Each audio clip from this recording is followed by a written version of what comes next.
be in the worst shape ever because Looky just hasn't really taken advantage, and he hasn't expanded. He hasn't done any of that. So, yeah, actually, while it has been good play by Looky, it's just he could have given the advantage away if he doesn't finish this quickly. Yeah, I don't like this transition by Looky at all. He's kind of expand here and macro up when you've gone all-in-one base Baneling boss. I don't like this at all. I think he might be actually letting Elder back into the game when he really should have capitalized. He had this whole wall off, and like this is just harassment now. And Elder's going to be back on here. He's even starting to mine at his main again. So at this point, these feelings are just a nuisance more than anything. But he had this whole wall offline. All these gateways were powering down, and he focused on the main for some reason. If he had have just taken out this expansion and all the critical infrastructure here that he was getting free shots on, and kept producing those Zerglings, he would have been just fine. I think he got a little bit scared by the 3 Zealot run by that Eldor did and just ran those Zealots across the map into his base. So I don't like this. I think Looky has let Elder back in this game when he basically had it won, so this is terrible play by Looky. Yeah, these Zealots now are forced now with this one sentry hanging out with them. So there's only 3 of these speedlings left in this base, but it's not going to be nearly enough. They are going to snipe out a couple of these probes while Elder's busy doing other things.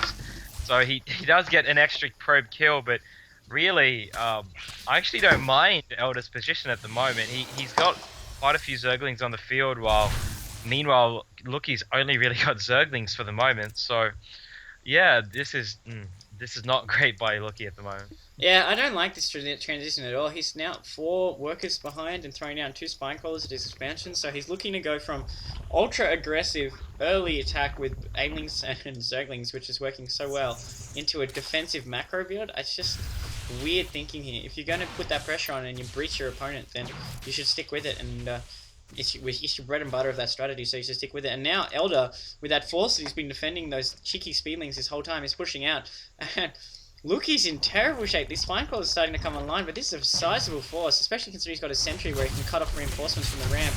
So at this point, cutting off the queen a little bit there. I don't know if, like, I think he's hurt his onions more than he's hurt Looky there, but Looky has nothing here to defend with. Those speedlings got melted, spine crawlers being worked on here. Elder's really played himself back into this game, and I feel that Looky let the door open in a game that he almost had sewn up. This was a terrible transition into an expansion and trying to go defense when he should have just kept producing Zerglings and kept attacking, as opposed to letting Elder back into the game. But props to Elder, turning around a hugely aggressive all-in start, and Looky pulling up probes and drones now, trying every trick in the book to try and keep that. Once that queen goes down, that's it. I mean, Looky's in terrible shape. More Zealots coming in. These drones desperately trying to work on these Zealots. But Looky's joking on calling GG's. I can't believe Elder played himself back into that game. Amazing stuff there. But I feel that, no disrespect to Elder, but I feel that Looky really dropped the ball by transitioning into an expansion as opposed to just keeping up the pressure.